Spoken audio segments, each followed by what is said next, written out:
Bago mangyari ang lahat ng kinatatakutan ng mundo, may unang mangyayari na hindi inaasahan ng karamihan.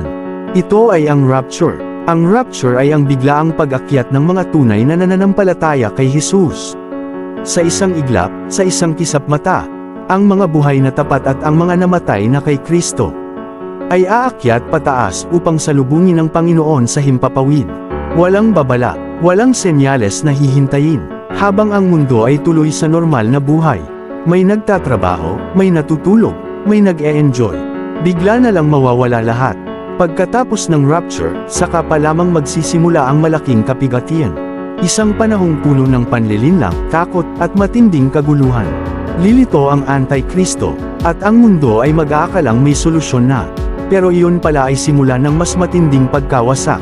Sa panahong ito, wala na ang simbahan sa mundo. Nauna na silang kinuha ng Diyos. Ang naiwan ay haharap sa pinakamabigat na pagsubok sa kasaysayan. Pagkatapos ng kapigatian, saka babalik si Jesus, hayagan at makikita ng lahat. Hindi na palihim, hindi na bilang tanging tagapagligtas, kundi bilang hari at hukom.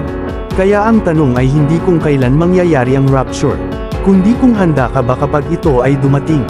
Dahil kapag ito ay nangyari, wala nang balikan.